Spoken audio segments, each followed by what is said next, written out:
This is one of the darkest and most heartbreaking true crime stories you will ever hear.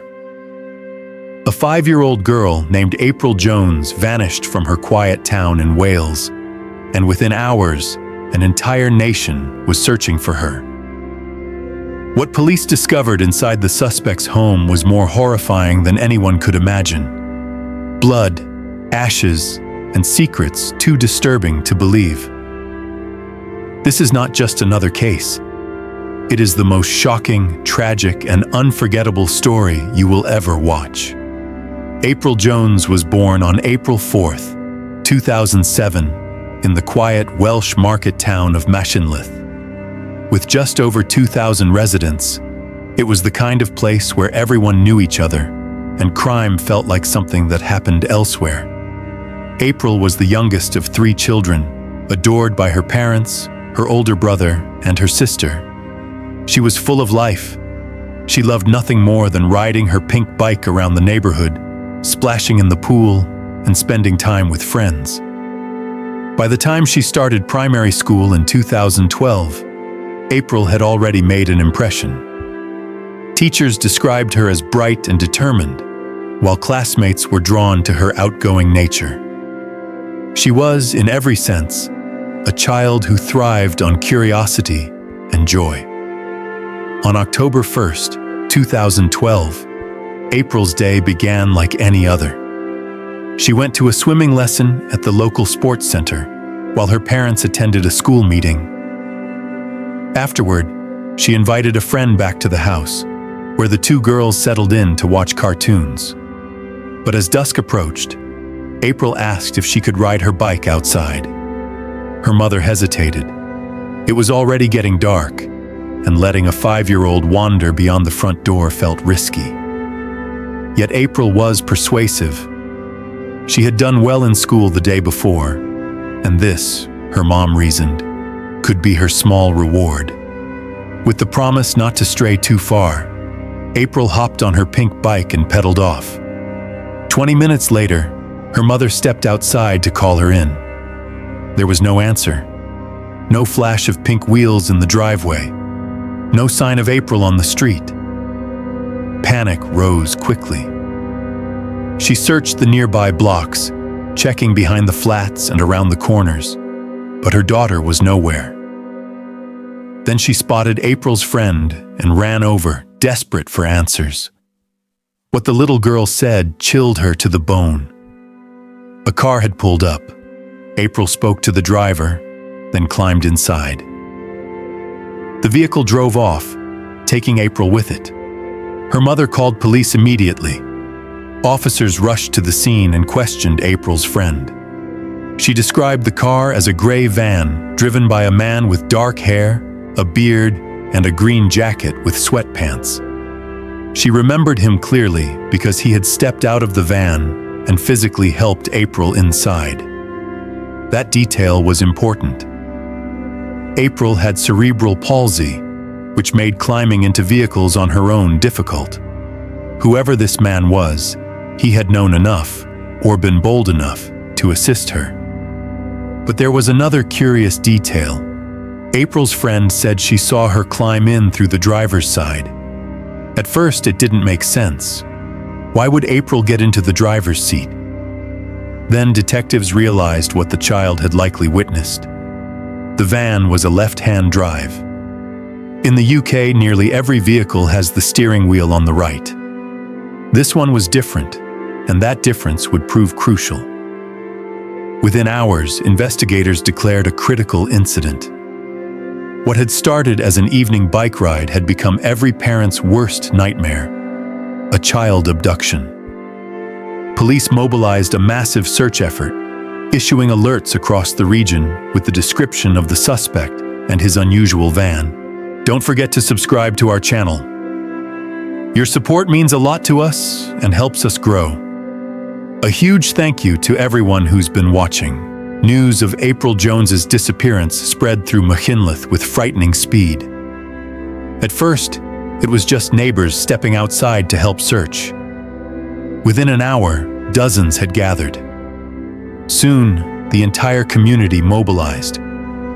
People flooded the streets, combing alleyways, fields, and backyards in a desperate attempt to find the 5-year-old. The sheer number of volunteers, however, created its own challenges. Detectives needed to conduct a door-to-door inquiry, questioning every resident for potential leads, but the crowds pressed in, complicating their work. Still, the urgency of the situation overrode everything. Even the local waste collection service abandoned its duties. Every worker walked off the job to join the search for April. As night fell, the effort only grew. Hundreds of townspeople armed with flashlights trudged alongside officers through rain and darkness, refusing to give up. National news outlets had already picked up the story, broadcasting April's photo and the description of her suspected abductor. Police appealed to the public for information, and tips began pouring in. By dawn, the search had expanded beyond the small town. Volunteers traveled from surrounding areas to help, while officers turned their attention to the rugged hills and forests that ringed Machinlith. The terrain was difficult, the weather uncooperative, but no one was willing to stop. Billboards across the region now carried April's image and the urgent plea for information. Despite the massive outpouring of support, the initial searches yielded nothing. No trace of April, no sign of the gray van, no clear lead. Then, as detectives sifted through the incoming tips, one name surfaced again and again. Callers kept mentioning the same man, 46-year-old Mark Bridger. He matched the description of the suspect almost exactly. He also stood out for another reason. Unlike nearly everyone else in the area, Bridger drove a left-hand drive vehicle, the same type April's friend had described. And most alarming of all, witnesses reported seeing Bridger's car in April's neighborhood right around the time she vanished. The focus of the investigation shifted quickly. From a sprawling search, detectives now had a name and a suspect who might hold the key to what happened to April Jones. As detectives dug into Mark Bridger's past, a troubling picture emerged. His criminal record stretched back years, though most of it consisted of petty or moderate offenses, assaults, thefts, and repeated run-ins for driving without a license. He wasn't a hardened felon, but he was no stranger to police. With a possible abductor on the loose, officers wasted no time tracking down his known addresses. Teams were dispatched simultaneously, hoping to corner him quickly. But Bridger and his car were gone. Then came the first break. A police helicopter spotted him walking his dog not far from his home. His behavior immediately raised suspicion. The aircraft had circled overhead for nearly half an hour, yet Bridger never once looked up. For seasoned detectives, that kind of deliberate avoidance screamed guilt. Soon after, a patrol officer approached him. When asked to confirm his identity, Bridger gave his name, and then, unprompted, added a chilling statement. "I know what this is about." The officer pressed with the only question that mattered. "Where is April?" Bridger's response stunned investigators. "It was an accident. I hit her with my car." He was arrested on the spot and taken to the station, but even during the ride, he wouldn't stop talking. He launched into a rambling explanation. After hitting April with his vehicle, she was unresponsive. He panicked, placed her in his car, and tried first aid. When nothing worked, he claimed he blacked out for hours. By the time he came to, he insisted, April's body had somehow vanished. According to him, he had spent the entire night wandering the woods and fields searching for her, not even realizing who she was until he saw the news reports the following morning. Detectives didn't believe a word of it. There were glaring inconsistencies from the start. April's friend had seen everything.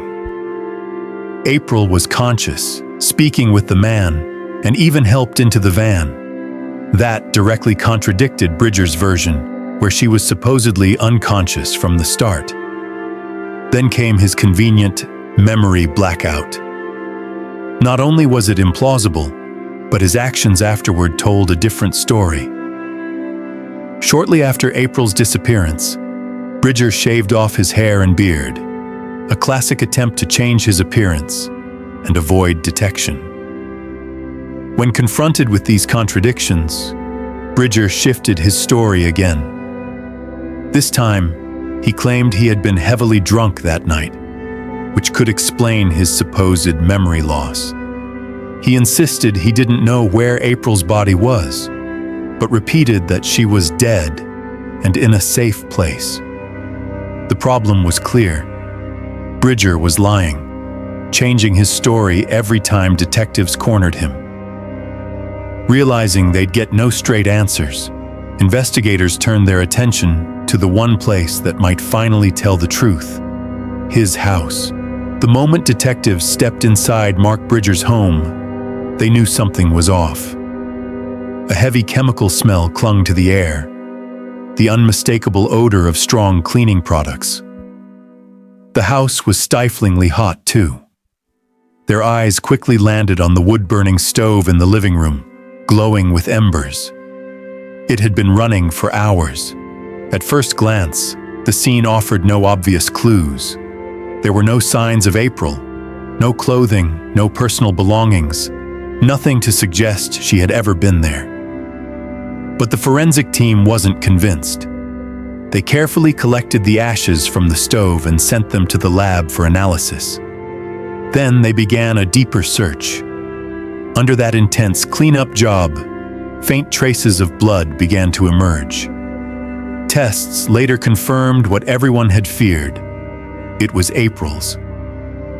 Attention then turned to Bridger's car, the cornerstone of his accident story. If April had really been struck, there should have been evidence. Blood, fibers, damage to the bodywork. But the car told a very different story. It was spotless. No blood inside, no dents outside, nothing to support his claims. His version of events collapsed further under scrutiny. When the lab results from the ashes came back, they were devastating. Experts had found 17 fragments of human bone in the stove, all identified as belonging to April. Another fragment surfaced in the bathroom drain. The discovery confirmed the heartbreaking truth. April was gone. But detectives were convinced Bridger hadn't managed to destroy everything. Complete incineration was nearly impossible in a household stove. More likely, he had taken what remained and hidden it elsewhere. That grim possibility fueled an even more determined search. The announcement shattered the community. Up until that moment, neighbors and volunteers had clung to the hope that April was still alive. Now the mission had shifted. The search was no longer for a missing little girl, but for her remains, anything that could give her family closure. What followed was unprecedented. The search for April grew into the largest operation of its kind in modern British history. Alongside hundreds of volunteers, trained professionals from across the country, police, firefighters, mountain rescue, coast guards, descended on McKinleth. They scoured rivers, dragged lakes, combed forests, and trekked through rugged terrain, refusing to stop until every possible lead was exhausted. As volunteers combed the hills and riversides, detectives dug into Mark Bridger's private world. What they found on his computer was nothing short of monstrous. A forensic sweep uncovered a sprawling archive of illegal material involving children. But it didn't stop there. Bridger had saved images of victims from infamous abduction cases, as if he had been curating his own macabre collection. Even more chilling, detectives discovered photographs of local children, including April and her older sister, pulled straight from social media. The horror hit even closer to home When April's sister remembered that just months before the abduction, Bridger had sent her a friend request online. When she mentioned it to their father, he immediately recognized the name from the early 1990s. Though he hadn't seen Bridger in years, something about the request felt wrong. Why would a middle-aged man want to connect with his teenage daughter? Trusting his instincts, he told her to decline. That single decision may have saved her life. Bridger's own family life only deepened the disturbing picture. He had 6 children by 4 different women, yet lived alone at the time of April's disappearance. Investigators soon realized a pattern. He gravitated toward women with young children, a detail that now looked far more sinister given the contents of his hard drive. As detectives pressed further, they uncovered a man whose entire life was built on deception. He bounced from job to job, never committing to anything, weaving elaborate lies to elevate himself. To some, he claimed he was ex-military, even suggesting he had changed identities for security reasons. None of it was true, yet Bridger repeated the same stories to police, painting himself as a patriot, a good man, someone incapable of cruelty. But the lies fell apart easily. Detectives discovered he had told acquaintances that his parents were dead. In reality, they were alive and well. He was more than a predator. He was a pathological liar, clinging to his fabrications even in the face of hard evidence. Another ominous detail emerged just days before April vanished. Bridger's long-term girlfriend had left him. Friends said he unraveled almost instantly, drinking heavily, spiraling out of control. On the very night April disappeared, he messaged 3 different women, asking to meet up. Each one rejected him. Hours later, he retreated into the dark recesses of his computer, consuming the same vile material that spoke to his obsessions. By now, investigators had built a damning picture. They had April's blood in his home, fragments of her bones in his fireplace, and a digital archive revealing the mindset of a predator. Everything pointed to Bridger. Yet one agonizing piece was still missing: April's remains. Without them, the trial would be harder. But detectives knew they had more than enough to prove he was guilty. As detectives scrambled for answers, they appealed to the public, desperate for any clue that could retrace Mark Bridger's movements. It was a plea born of urgency. If they could map his steps, perhaps they could finally uncover what he had done with April's body. One witness came forward with a striking account. On the morning after April vanished, around 9 a.m., he had seen Bridger walking along the riverbank carrying a black bag. That sighting alone was enough to raise alarm. Then came another telling lead. Later that same day, Bridger took his car to a repair shop. Mechanics remembered him vividly, not just because of the growing tension in town, but because of the way he acted. By then, April's disappearance had gripped the nation. Most people were frantic, terrified, and grief-stricken. But Bridger behaved as though he were personally bereaved. He spoke about April like she was his own daughter, choking up, his performance so overblown that it unsettled everyone in the room. Investigators zeroed in on the river, deploying teams along its banks, combing every stretch in hopes of finding the missing child. But despite the massive effort, nothing surfaced. At this point, detectives faced the grim reality that April's body might never be recovered. The decision was made to charge Bridger with murder, building the case on the mountain of evidence they already had. Their theory was stark. Bridger had lured April into his car, taken her back to his house, sexually assaulted her, and then killed her. From there, he began destroying the evidence. His past employment at a slaughterhouse took on a disturbing significance. Investigators believed he had used those skills to dismember April before burning parts of her remains in his fireplace. Experts agreed there was no way he had destroyed everything. Some portion of her body had to have been hidden elsewhere. With the case moving forward, Bridger sat in jail awaiting trial. But outside those prison walls, the search pressed on. Volunteers and officers trudged through forests, rivers, and fields, refusing to give up.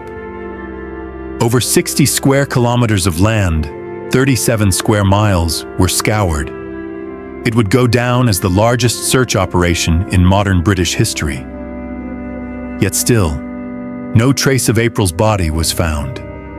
In the end, April's parents were left with only fragments, tiny bone pieces retrieved from Bridger's home. They placed them in a coffin alongside some of her cherished belongings.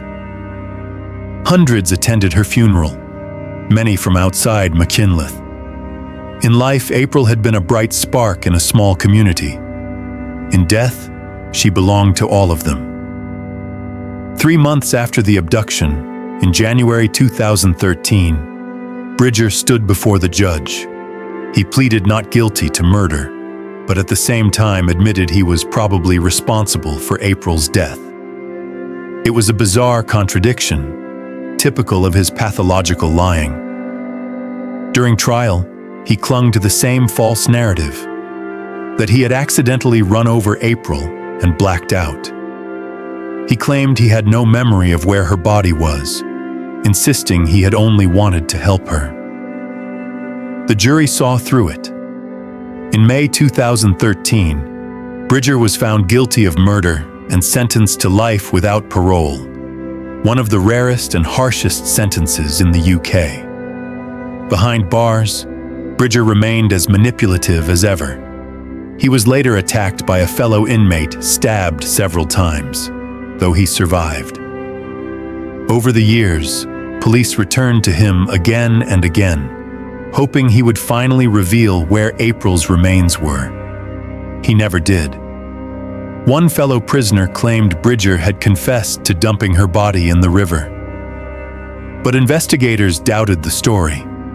A bag containing human remains would almost certainly have surfaced, and the river had been searched exhaustively. It was just another lie, meant to torment those desperate for answers. In November 2014, the government demolished Bridger's house. Hundreds, including April's parents, gathered to watch it fall. The place that had stolen their daughter from them erased brick by brick. But the family's suffering did not end there. In 2018, April's father fell gravely ill and suffered memory loss. When he awoke in the hospital, he asked his wife why April hadn't come to visit him. In a cruel twist, she was forced to tell him the devastating truth all over again. He relived the loss a second time. The search for April's remains has never resumed. Police say they would reopen it if credible information emerged, but more than 12 years have passed. Detectives admit what her parents already know. The chances of ever recovering April are nearly gone. Share your thoughts on this story in the comment section. And don't forget to hit the like button and subscribe if you enjoyed this video. Thank you for watching.